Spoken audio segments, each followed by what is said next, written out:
So the beauty of this field and this population is that everybody has a different story. And so as you're asking me about, tell me about everybody from one side of the spectrum to the other, and really I could go on all day because I meet some beautiful people, and that's who they are, beautiful people that ran into some circumstances who changed their life path different than from somebody else. A couple clients come to mind in general that the beauty of this clinic in general is that we have the option to do Suboxone or methadone. So if somebody is struggling, one client in particular was just really struggling on Suboxone, wasn't getting what he needed from that, was only checking in. Why would someone struggle on a medication? Is it because the cravings were so bad that he couldn't stay clean, or what? I think it's a little bit of that, and then a little bit of Suboxone you're meeting weekly versus methadone you might meet with them daily. And so Suboxone, maybe he just wasn't getting enough accountability, wasn't getting enough one-on-one with counseling. And you were speaking to maybe there's more to getting clean and living in recovery than just the medication. And so I think that speaks to clean and sober, meaning just because we might take the drug away doesn't mean that everything is rainbows and unicorns. I mean, it goes from, and I say that because people sometimes experience that they come in here, they're super sick, super sick, and they want it to be better right then and there. And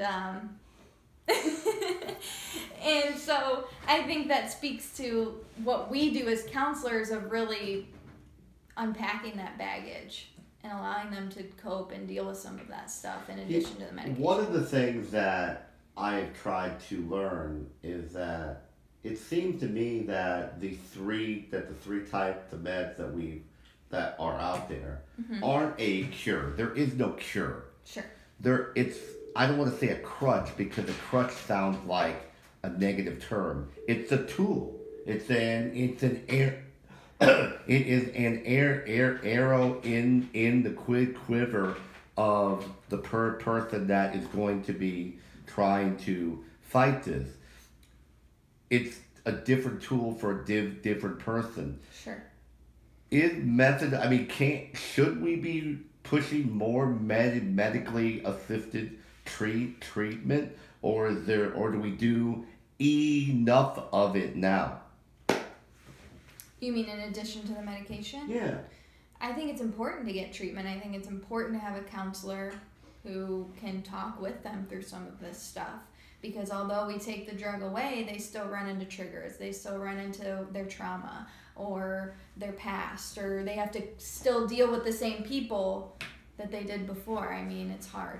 But at the same time though, if you put them on Suboxone and methadone, they're going to have to take a ton of pills or a ton of drugs to get that high, because it supposedly takes the craving away, right, or no? Not completely, and it just depends on the person. It's hard to answer these questions directly because I just think of all the different examples in my head of, some people take off and they're great on Suboxone and some people struggle, and so methadone might be the answer or vice versa, and so that's hard. One of the things that HSC does monthly is take demographics of who our consumers are. And I actually looked at the demographics before you came today, and it's the average demographic is a 40-year-old white male. I don't think most people would think that. Do we have where they live? Do we have what type of jobs? What type of income? Because for instance, over the years, certain drugs have affected certain types of population.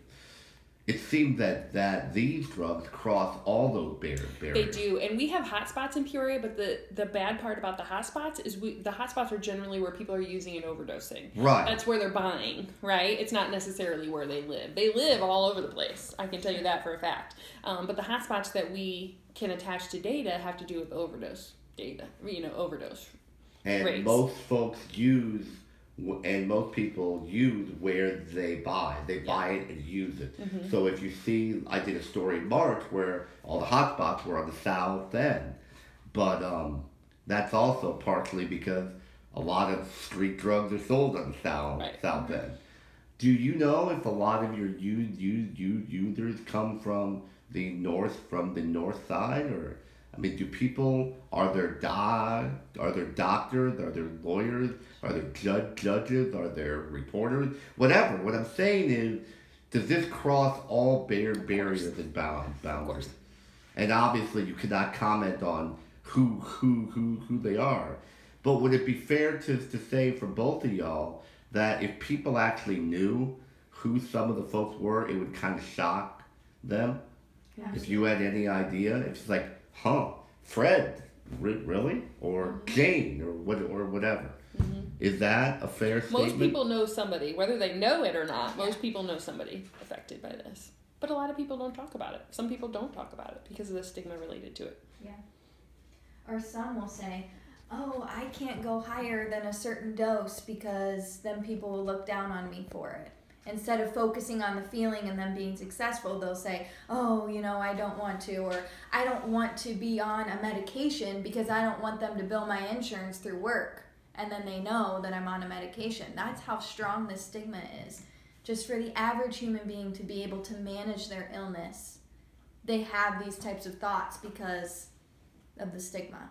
I'll break down simply the cost, but you have to remember that there's costs associated with every counselor visit and every doctor visit. But basically, the cost of methadone for our clinic, which is funded by managed Medicaid or Medicaid, or if those two things don't cover, then Super, which is formerly known as DASA, covers. But if a person were to pay outright, private pay, it would be $88 a week for the medication. And that would include the medication, the doctor visits, and the counseling for 1 week, $88 a week. And that is for methadone. That's for methadone. Suboxone is a little bit different. Suboxone at the pharmacy, the price of the medication without insurance is roughly $1 a milligram. And the average dose of methadone, or Suboxone, the average dose of Suboxone could be up to 32 milligrams. So if you were on 32 milligrams of Suboxone a day, if you were paying out of pocket, it could cost you $32 a day. So sometimes if people don't have private insurance or don't have Medicaid or managed care, the cost of Suboxone becomes a barrier to the medication. Is it hard to get these pills covered? No. What about really methadone? I carry private health insurance. Could you bill my health insurance? I don't know of private health insurances that cover it yet, but within the last year or so, Medicaid and managed care are now covering it, which is a big deal. Well, but that brings up the question for someone who is not. I mean, I don't have a managed care. I go through Blue Cross Blue Shield, and obviously I'm not on public aid. Mm-hmm. How would a person like me pay for Unless you met income guidelines, you would pay a weekly fee. So like the $88 a week. And that's, the going rate is similar in the other clinics around the area, but not exact. But depending on your income, you would pay a weekly fee for the medication.